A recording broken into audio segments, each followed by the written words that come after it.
오늘의 말씀은 마가복음 14장 12절에서 21절 말씀입니다.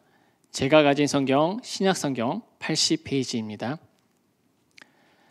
무교절의 첫날 곧 유월절 양 잡는 날에 제자들이 예수께 여짜오되 우리가 어디로 가서 선생님께서 유월절 음식을 잡수시게 준비하기를 원하시나이까 하매 예수께서 제자 중에 둘을 보내시며 이르시되 성내로 들어가라. 그리하면 물 한 동이를 가지고 가는 사람을 만나리니 그를 따라가서 어디든지 그가 들어가는 그 집 주인에게 이르되 선생님의 말씀이 내가 내 제자들과 함께 유월절 음식을 먹을 나의 객실이 어디 있느냐 하시더라 하라. 그리하면 자리를 펴고 준비한 큰 다락을 보이리니 거기서 우리를 위하여 준비하라 하시니 제자들이 나가 성내로 들어가 예수께서 하시던 말씀대로 만나 유월절 음식을 준비하니라.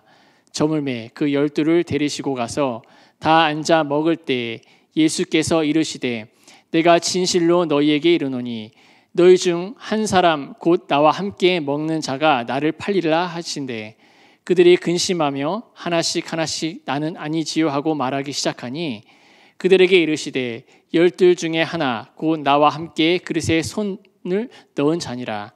인자는 자기에 대하여 기록된 대로 가거니와 인자를 파는 그 사람에게는 화가 있으리로다. 그 사람은 차라리 나지 아니하였더라면 자기에게 좋을 뻔하였느니라 하시니라. 아멘. 무교절은 유월절에 바로 뒤이어 시작되는 7일간 곧 니산월 15일부터 21일까지 지속됩니다.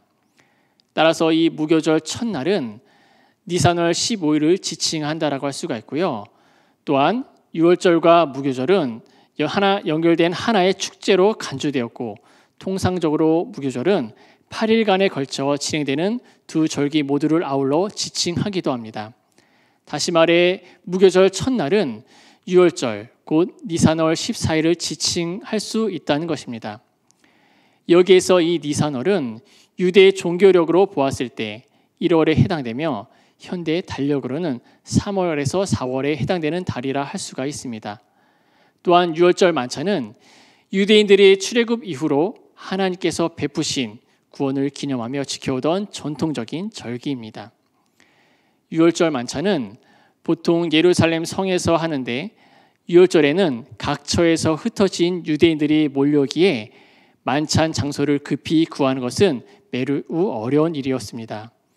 그래서 유월절 식사 준비를 위한 제자들의 질문은 아마도 이튿날 저녁에 있게 될 정식 유월절 식사를 염두에 둔 것으로 보여집니다. 그런데 예수님은 유월절 식사가 다음날 저녁이 아니라 그날 밤에 있을 것을 전제하시고 이를 위한 준비를 제자들에게 지시하신 것입니다. 아마도 예수님은 유월절 식사를 유월절 양 없이 미리 하시고 이튿날 오후 당신께서 몸소 유월절 양으로 십자가에서 죽으실 것을 내다보셨던 것으로 볼 수 있습니다. 예수님의 지시는 매우 구체적이었습니다. 예수님은 두 제자가 예루살렘으로 들어가면 한 사람이 정확히 남자가 너희를 만날 것이다 라고 말씀하셨습니다. 물동이를 지고 가는 남자는 쉽게 눈에 띄었을 것입니다. 왜냐하면 그 당시에 물동이를 지고 가는 일은 여자들이 했기 때문입니다. 이는 마치 접선을 위한 사인과도 같습니다. 두 제자가 그 사람들을 따라갔을 때 예수님의 말씀하신 그 방을 찾을 수가 있었습니다. 그 방은 2층에 있는 큼지막한 다락방이었습니다. 그리고 그 다락방은 예수님의 말씀하신 대로 깨끗이 치워져 있었던 것입니다. 그 방은 주님의 식탁이 마지막으로 차려진 장소이며 주님의 재림 때까지 기념하는 성찬 예식이 시작된 장소가 되었습니다. 유월절을 뜻하는 명사 파스카는 고난을 받다는 뜻을 가진 동사 파스코와 동일한 어근을 가집니다. 이는 곧 있을 예수님의 고난이 유월절 어린 양의 희생과 연결됨을 보여주게 됩니다. 즉 예수님이 주관하시는 유월절 만찬이 그분의 성취하실 제2의 출애굽 사건, 다시 말해 영적인 출애굽 사건을 예고한 것이다 할 수가 있습니다. 이제 두 제자가 식사 준비를 마치자 예수님은 저녁 때가 되어 12 제자와 함께 식사 장소로 가십니다. 여기에서 저녁 때가 정확히 어느 때인지는 우리는 알 수 없으나 예수님께서 식사 자리에 앉으신 것은 해가 지고 두어 시간은 지난 오늘날의 시간으로 보았을 때 밤 9시 전으로 추측할 수가 있습니다. 사실 유월절 식사는 밤에 먹도록 되어 있기에 이 시간에 유월절 식사를 한 것은 매우 자연스러울 것입니다. 이제 유월절 식사를 들고 있을 때에 예수님께서 뜻밖의 말씀을 18절 말씀에 하십니다. 18절 말씀에 내가 진실로 너희에게 이르노니 너희 중에 한 사람 곧 나와 함께 먹는 자가 나를 팔리라 라고 말씀하십니다. 아시다시피 예수님은 자신이 넘겨질 것을 여러 번 예고하셨지만 제자에 의해 팔린다는 말씀은 처음 말씀하고 계신 것입니다. 아마 예수님이 이 말씀을 하실 때 가룟 유다는 놀라서 식은땀이 흘렸을 것으로 추측할 수가 있습니다.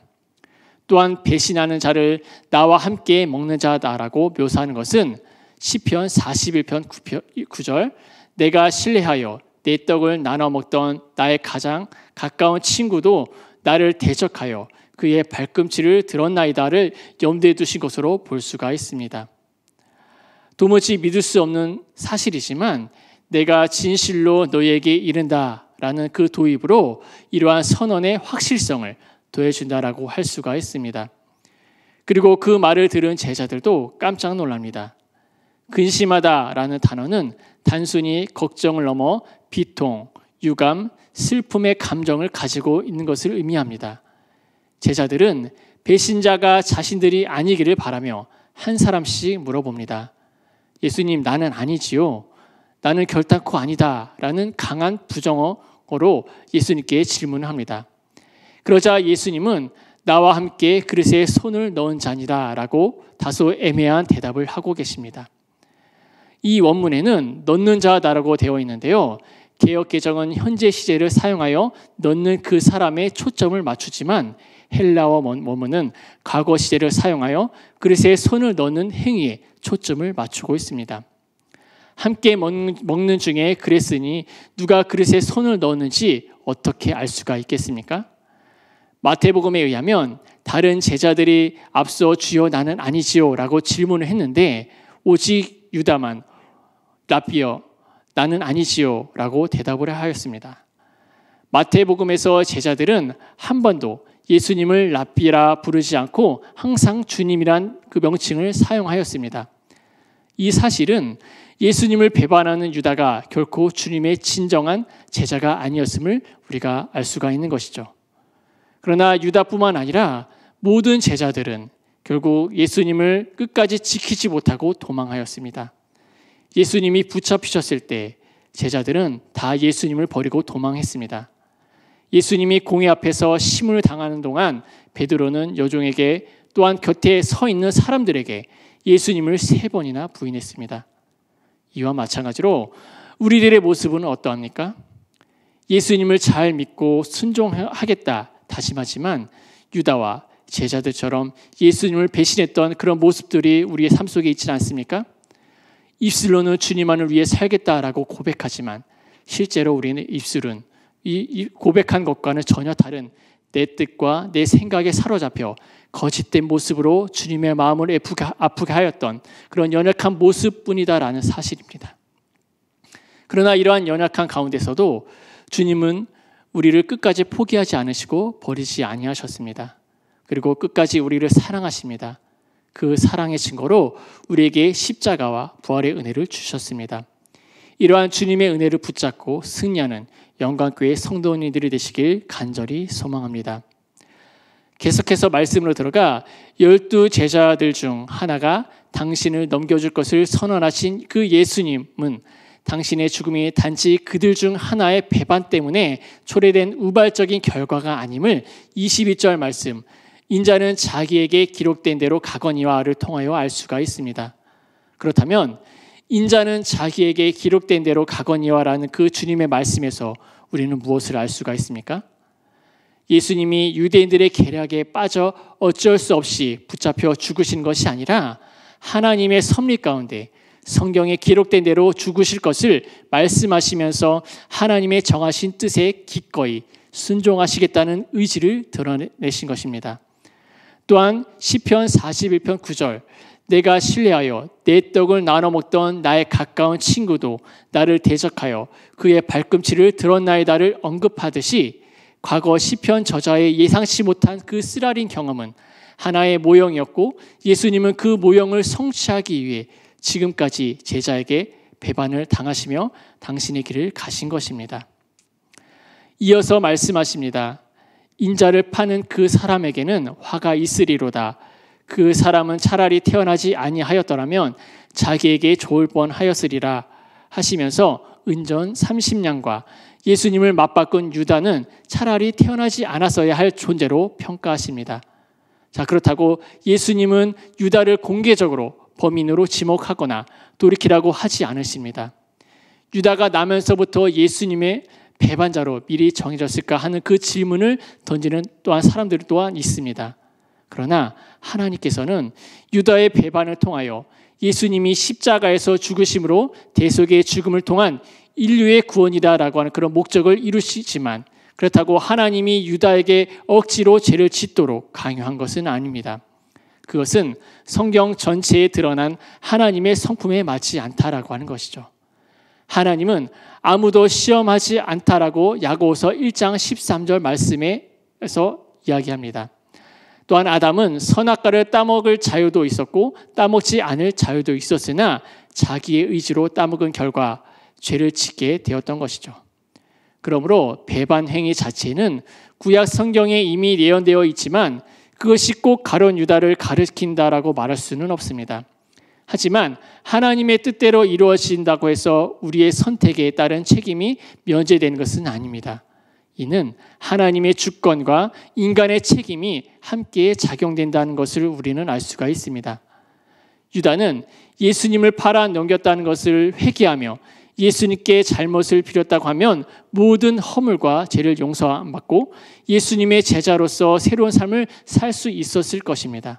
그러나 그는 끝내 회개하지 않았기에 자신의 선택에 대한 대가를 치러야 했습니다. 회개를 거부한 자에게 임하는 것은 하나님의 심판밖에 없다는 사실이죠. 사랑하는 성도 여러분, 우리는 오늘 말씀에서 알 수 있는 것은 예수님께서 이 땅에 오셔서 우리를 구원하시기 위한 하나님의 계획을 이루시기 위한 것임을 깨닫게 되었습니다. 동시에 가룟 유다가 예수님을 배반했던 행위는 하나님의 주권과 인간의 책임이 함께 작용한다는 것을 통하여 우리는 알게 되었고, 그러나 가룟 유다는 자신의 선택에 후회는 했지만 끝내 회개하지 않았기에 자신의 선택에 대한 대가로 하나님의 심판을 피할 수가 없었습니다. 또한 가룟 유다만 예수님을 배반했던 것이 아닌 모든 제자들이 예수님을 버리고 도망하였던 모습을 통해 우리도 주님을 끝까지 믿고 순종한다라고 고백하지만 연약하여 주님을 배반하고 또한 주님의 마음을 아프게 한 장본인이다라고 하는 그런 사실, 그럼에도 불구하고 이러한 연약한 모습 가운데서도 주님은 우리를 여전히 사랑하시고 또한 기다리시는 분이심을 우리는 또한 알 수가 있습니다. 주님은 십자가에서 그 사랑을 우리에게 보여주셨고 부활하심으로 우리에게 찾아오셔서 영원한 생명을 선물로 주셨습니다. 이런 주님의 사랑을 받은 우리는 여전히 배신하며 살아가야 하겠습니까? 우리는 주님의 말씀에 합당한 삶이 어떠한 삶인가를 늘 생각하며 주님의 말씀대로 살려고 애쓰며 또한 우리는 힘써야 합니다. 그러나 비록 부족한 모습이라 할지라도 우리는 절대로 낙심하거나 좌절하지 말고 더욱더 주님을 믿고 회개하며 연약한 가운데서도 우리를 도우시는 그 성령 하나님의 인도하심 속에 다시 오실 예수 그리스도를 기다리며 소망하며 살아가야 할 것입니다. 이러한 삶이 저와 모든 영광교회 성도님들의 삶이 되시길 간절히 소망합니다. 아멘. 기도하겠습니다. 하나님, 오늘 말씀을 통하여 우리의 삶을 돌아보게 하심을 감사합니다. 몸소 유월절 어린 양으로 십자가에서 죽으시기 위해 구원의 은혜를 베풀어 주신 그 사랑을 우리는 말씀을 통하여 깨닫게 되었습니다. 그러나 주님만을 위해 헌신하겠다 다시마했던 우리의 모습은 온데간데였고 여전히 거짓으로 주님을 배신하는 그런 모습으로 나아갔던 우리였음을 하나님 이 시간 고백하오니 하나님 우리를 용서하여 주시옵소서. 더욱더 주님의 은혜를 기억하며 주님이 원하시는 모습으로 다시 오실 예수 그리스도를 소망하며 살아가는 귀한 하나님의 자녀 될 수 있도록 도와주시옵소서. 감사하며 예수님의 이름으로 기도드립니다. 아멘.